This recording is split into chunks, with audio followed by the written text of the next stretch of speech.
La parole de Dieu qu'on entend en fin de semaine semble nous dire que, vous savez, des fois, on va être toujours vivant, mais c'est comme si on vivait comme des morts. C'est comme si ça n'avançait plus notre vie. Dans la première lecture, on nous rappelle un passage du peuple de Dieu qui est en exil à Babylone. Et comme ça fait un certain temps qu'ils sont en exil à Babylone, les gens commencent à avoir le moral dans le talon. Puis les gens se sentent comme morts parce qu'ils disent, on n'est pas chez nous. Pas moyen de vivre ici. Si on était chez nous, il me semble que la vie reprendrait, etc. Et c'est là que Dieu va répondre à son peuple à travers la voix du prophète Ézéchiel. Et ce qu'il va dire à son peuple, c'est « Je vais ouvrir vos tombeaux et je vous en ferai sortir. » Et de fait, l'histoire nous montre que le peuple va finir par revenir chez eux à Jérusalem. Et quand on entend l'Évangile de ce matin, de la même façon, Jésus va faire sortir son ami Lazare du tombeau pour le ramener à la vie. Autant dans la première lecture que dans l'Évangile, on peut dire que le tombeau est employé d'une façon symbolique. Ça veut dire quoi le tombeau pour nous autres? Le tombeau, je dirais, c'est ce qui nous coupe des autres. Le tombeau, c'est ce qui me paralyse. Le tombeau, ça pourrait être comparé à une prison intérieure, puis tu n'as plus de contact avec l'extérieur. Et sortir du tombeau, c'est sortir de ce qui t'empêche de bouger. Sortir du tombeau, c'est dire, hey, t'es fait pour vivre, pas vivre à moitié, là. Et c'est ce défi-là qui nous est proposé. Mais vous savez, un tombeau, on peut vivre ça dans différents moments de notre vie. On a beau être solide, il y a certains moments de la vie où tu as l'impression que quand t'arrive une grande déception, tu es porté à couper des autres. Tu te dis, ça, j'en parlerai pas, ben non, tu t'en vas, tu n'as plus de voir personne. Il y a plusieurs situations qui peuvent arriver comme ça. Tu apprends, c'est une grave maladie. Il me semble que dans un premier temps, moi, j'aurais le goût de penser à ça tout seul. Le danger, c'est de s'enfermer pour le bon. Tu apprends une mauvaise nouvelle de quelqu'un qui est proche de toi, tu es porté à t'enfermer dans ton tombeau. Tu vis une séparation, tu es porté à t'enfermer dans ton tombeau.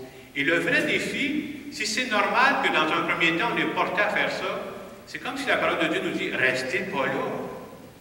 Je vous ai fait pour vivre. Contentez-vous pas de vivoter.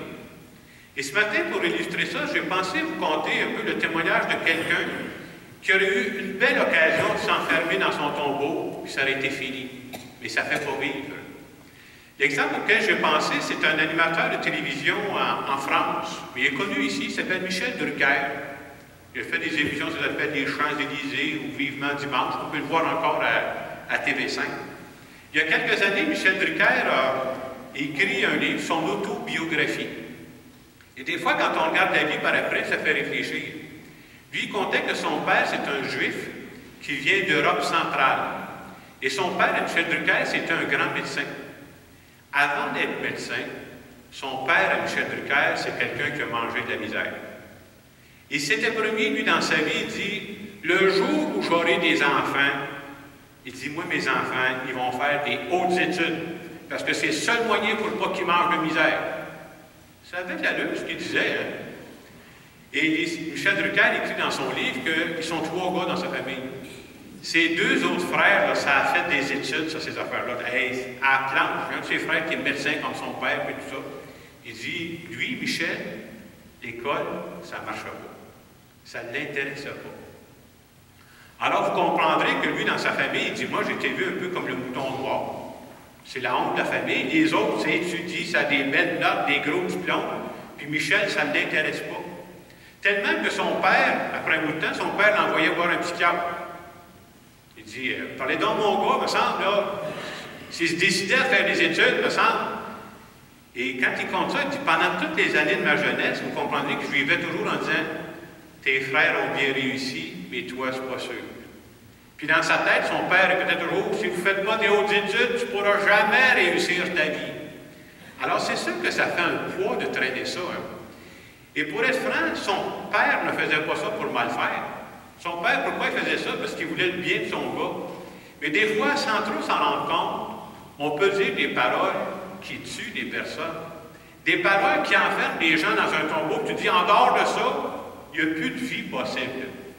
Et Michel Drucker compte que pendant bien des années, il a eu à vivre avec ça. Il dit tellement, ce que j'ai fait, moi, dès que j'ai été capable, très jeune, il est parti de la maison. Il est allé vivre à Paris. À Paris, j'ai commencé à faire des émissions de sport à la télévision. Pas à la télévision, à la radio quand j'ai commencé. Puis comme j'ai commencé à frayer dans ce milieu-là, à un moment donné, j'ai rencontré une dame qui était une grande productrice. Puis elle l'a mis en lien avec beaucoup d'artistes. Puis c'est là qu'a commencé sa carrière dans le domaine de la variété. Et vous savez, son père répétait qu'il ne pourra jamais faire une vie réussie. Puis Michel Drucker, ça fait 50 ans qu'il fait de la télévision. Vous essayez de faire ça, là. Vous allez voir qu'on fait disparaître. Hein. Les gens ont tellement hâte de changer de face. Lui, ça fait 50 ans qu'il fait de la télévision. Il fait encore de la télévision en France. On peut même le voir, nous autres, encore à TV5. On peut s'entendre pour dire que Michel Drucker a eu toutes les occasions dans sa vie pour dire « ben, je m'enferme dans mon tombeau. Mon père me dit qu'il fallait que je fasse des grandes études. Je n'ai jamais fait de grandes études. Je ne pourrai jamais réussir ma vie. » Une chance qu'il ne s'est pas laissé enfermer. Et dans son témoignage, il compte justement quand il est arrivé à Paris, puis il y a eu ces gens-là qui l'ont mis en contact avec des artistes. Il dit, vous savez, c'est souvent nos proches, nos amis, qui nous sortent de nos tombeaux. Les gens disaient, hey, lâche pas, Michel, tu l'as l'affaire. Tu n'as pas de grand diplôme, mais tu l'as l'affaire, continue là-dedans. Et c'est pour ça que je fais le lien avec l'Évangile de ce matin. Ce qu'il y a de spécial, c'est rare qu'on fait ça dans l'Évangile comme on le fait ce matin. On parle des amitiés de Jésus. Et dans l'Évangile, on va dire, Jésus aimait Marthe, sa sœur Marie et Lazare.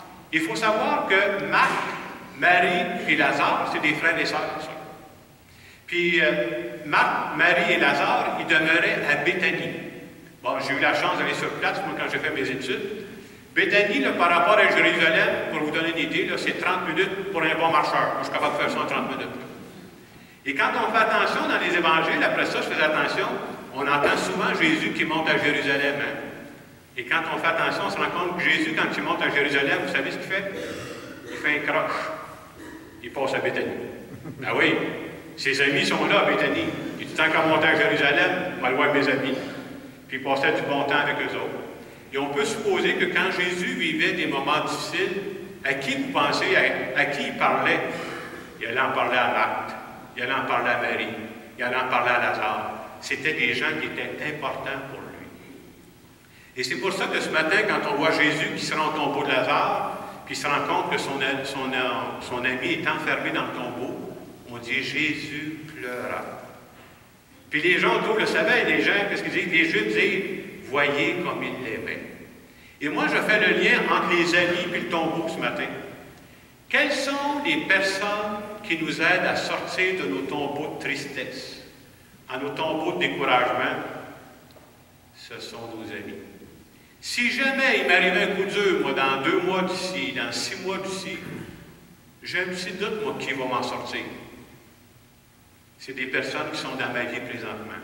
Et c'est comme si on se fait dire ce matin, comment c'est important d'avoir des amis et comment c'est important d'être des amis pour nos proches qui vivent des tombeaux de tristesse, des moments de découragement.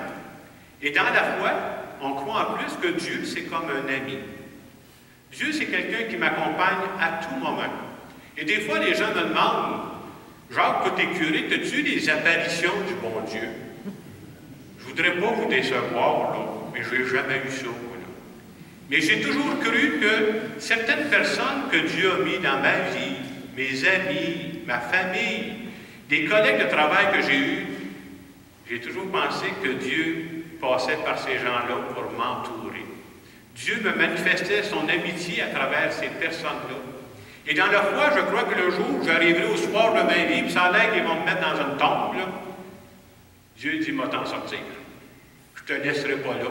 Tu es faite pour la vie, puis tu es faite pour la vie éternelle.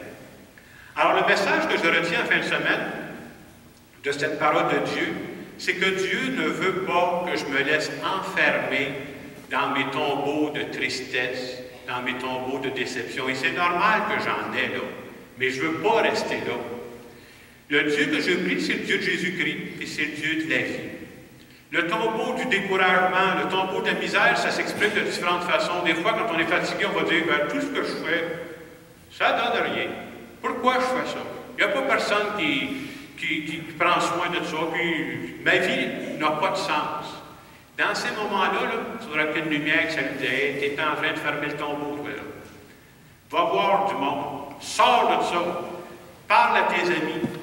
Et ce matin, on veut offrir à Dieu justement ces moments où on est porté à s'enfermer dans nos tombeaux. On va présenter ça à Dieu. On pourrait présenter aussi à Dieu des personnes qu'on connaît, proches de nous, de nos amis, qui vivent peut-être un tombeau de tristesse. Et si Dieu voulait passer par nous, nous autres, on n'a pas la capacité de ressusciter. Moi, je n'ai pas ce don-là. Mais comme ami, par exemple, j'ai la capacité de recrinquer mes amis, moi. J'ai la capacité de repartir la vie. J'ai la capacité de leur donner du courage. Et ça, là, c'est un don que je ne devrais jamais laisser au congélateur.